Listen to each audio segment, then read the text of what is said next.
Welcome, my friends. 2 weeks ago, I was given an amazing opportunity to fly over to Jagex HQ to test out the brand new skill coming out very soon, Necromancy.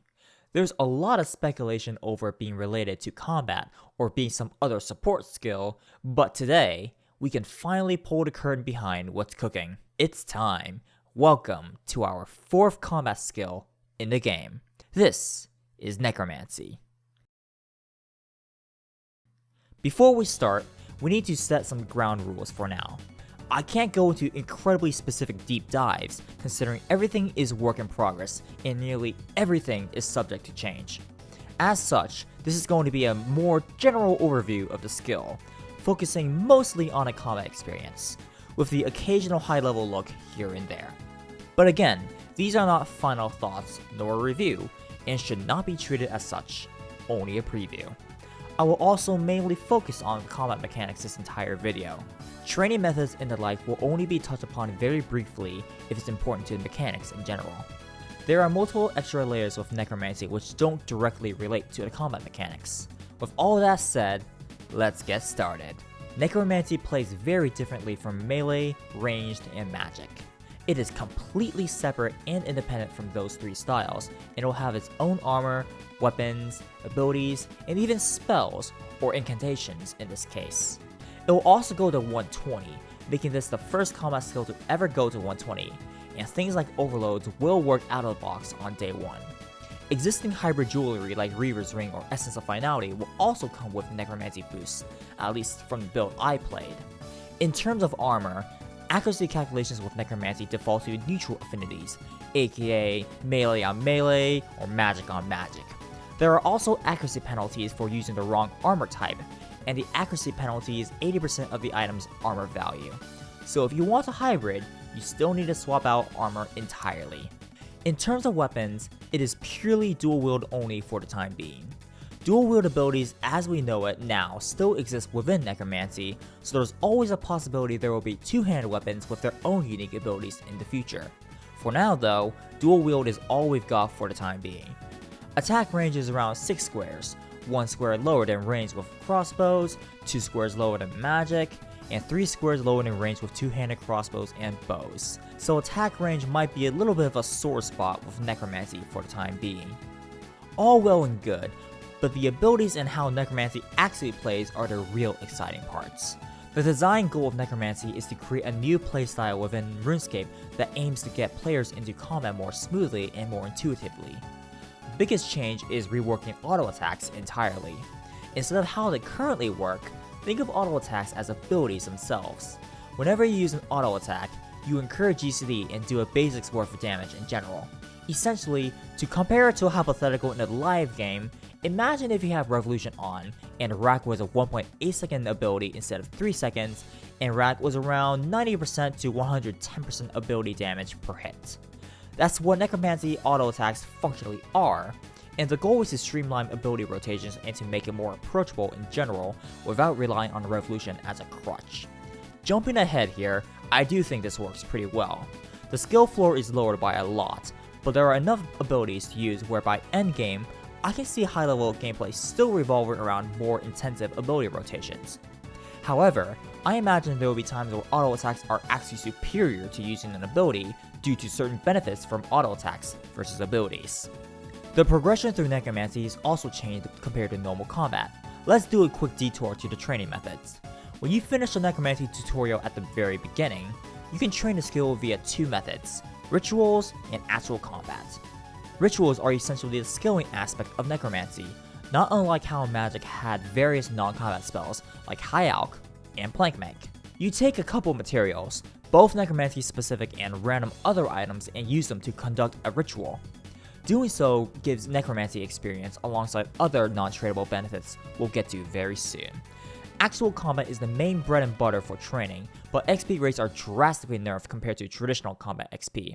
However, when you do the tutorial, you will be introduced to the talent tree, or skill tree if you're familiar with the concept from other video games. Unlike traditional combat, you do not automatically unlock every ability when you reach a certain level. Some are unlocked like that, but not the majority of them. Instead, you gain talent points by doing certain activities, like gaining a certain amount of Necromancy XP via combat, or some other thing. However, you can only progress past the skill tree by doing enough rituals, which will give you something called Vessel Souls, which unlocks new nodes for the talents, alongside quests that were released with the skill. So if you want everything with Necromancy, you have to engage with every facet of it. You can't just do rituals, or combat, or ignore the new quest. But this is how you unlock more new abilities, and some abilities even get permanent buffs in terms of adrenaline costs being lowered, not unlike Igneous case from Zuck.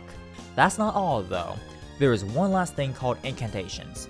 These are essentially spells like magic, but necromancy focused. From the build we played, all the incantations were unlocked from the talent tree.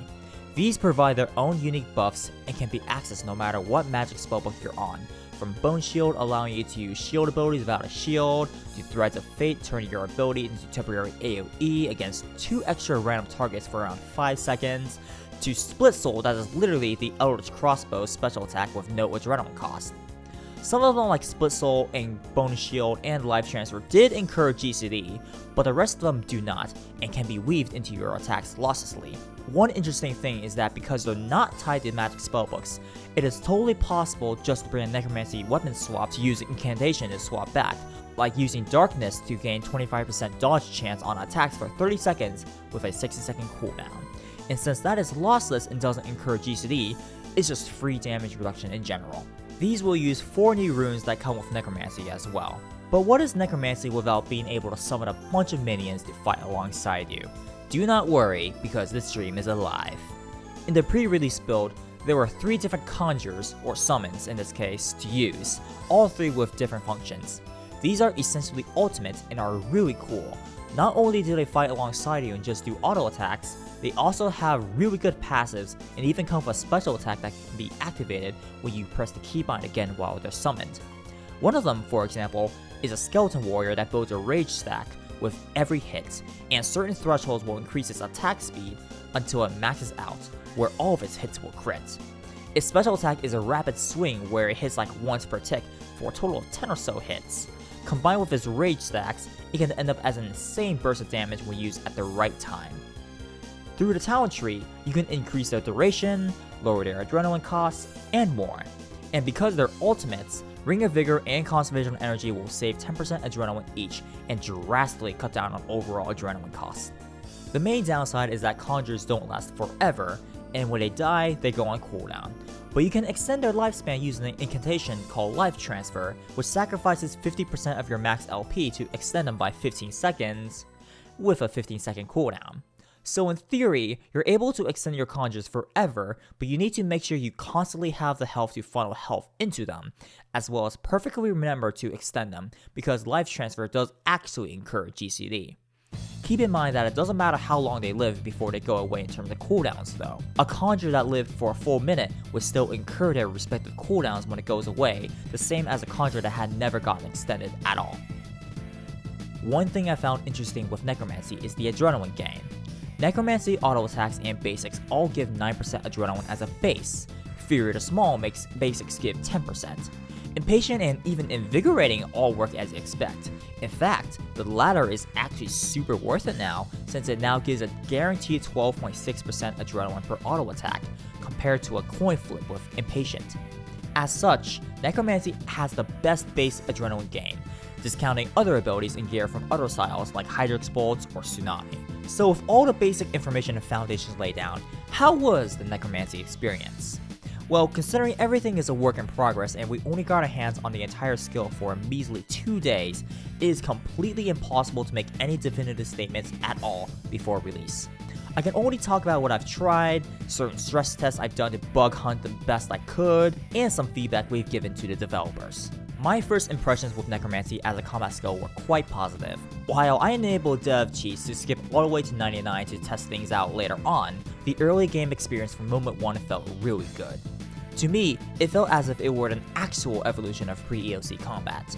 The main issue I had with pre-EOC combat was that early on, it was far too passive and you could not do much skillful play to maximize damage potential. This was possible way later in the game, but early on, that was not the case. Necromancy at its core is still based on that click and wait combat pre-EOC and old school is known for. However, from moment 1, it goes beyond that, as you are able to actually do abilities that do different things more consistently instead of relying on a special attack bar that refills slowly and isn't even available until mid-game. Comparatively speaking, Necromancy gets you more active much more immediately while still retaining the core of pre-EOC combat, just evolving it to make it feel more proactive. I alluded to this earlier, but even with the sound of pre-EOC combat comparisons to Necromancy, I will not worry about this by the endgame. You have just as many abilities as launch range and magic at EOC, but each ability is actually meaningfully different to use in some way, and a few of them actually do not have cooldowns. In fact, many abilities are stack based, not unlike something like Storm Shards or Salt the Wound, except some are buffs to you instead of debuffs to your enemy. For example, Soul Sap builds a stack up to a maximum of 3, which you can use for 2 different abilities. You can use Soul Strike to use up 1 stack as a stun with no cooldown, or you can use Volley of Souls to use up all of your attacks at once for around 150% damage per stack on average. Now of course, me immediately skipping to 99 stats also meant I skipped the learning curve most players would go through while learning Necromancy. I effectively just absorbed everything almost immediately and put them to the test. So anything about how it'll feel when you actually get past the tutorial and the first 20 or so levels is unknown and was always going to be in flux before launch anyways. But after checking out all the fundamentals and how abilities worked, it seemed incredibly rock solid. In my opinion, what would sink Necromancy long term is really just number balancing across the abilities, and I wouldn't be surprised if things feel underpowered at launch. However, Jagex have promised that post-launch support and balancing will be monitored after launch, and not to mention, new updates after Necromancy can be added to make the combat better. And being a 120 skill gives it a pretty massive boost over traditional combat skills, so we have to keep that in mind since I did not boost to 120 immediately. One thing is that with the previous 2 skills, which is Invention and Archaeology, they had post-launch support where they went back to rebalance it. Like, for Invention, most of the Invention perks we know as of now were not actually as strong as they are. They were only buffed around a month later, 28 days or so later. Archaeology didn't really get the same treatment. Instead, it got more rebalancing to tone things down. With Necromancy though, we should expect more of that post-launch support to make sure things are going right. Yeah, 100%. We have a lot of dedicated time to post-release support for Necromancy, and that's not just post-release for bug fixing. It's post-release for, as using harsh words, but buffs and nerfs, depending on what's relevant. But more about fine-tuning is probably the better term I'd use, because putting it in front of 100,000 or so players is unfathomable about how much information comes in from that. Yep. We will know, we know it's not going to be perfect on release. That's an acceptable thing, but we want to dedicate time to really fine-tune it straight away. But then also kind of gathering a whole bunch of you might go, I really wish I could do this. I really wish I could do that. And suddenly we have a whole pool of these are how ideas people want, and we start throwing those into essentially the next season of content. This update could start rewarding a new pair of Necromancy boots or a new Necromancy ability. And I guess a good way of putting it, post-release support for Necromancy is probably going to be quite big, because every update for the rest of time is going to be prioritizing, sorry, don't quote me, but looking at Necromancy maybe more than ranged, because it's the most recent. Right. That's probably a focus point. To put Necromancy to the test, I first decided to go to Old Faithful, Telos. Even without a Necromancy-focused aura, I was able to decimate P1 and P3 insanely quickly with relative ease. While Life Transfer does cost a lot of health and you can't activate it mid-phase transition, when you got your conjures going, it just destroyed Telos no problem. P4 is where things fell apart though. Because your conjures can only attack your primary target until it's dead, they will not help with killing golems at all, so you're on your own. And this is where the first pain point of Necromancy shows up. In the build we played, conjures made up for a vast majority of damage. They were insanely powerful, but in exchange the other abilities where you do direct damage were underwhelming.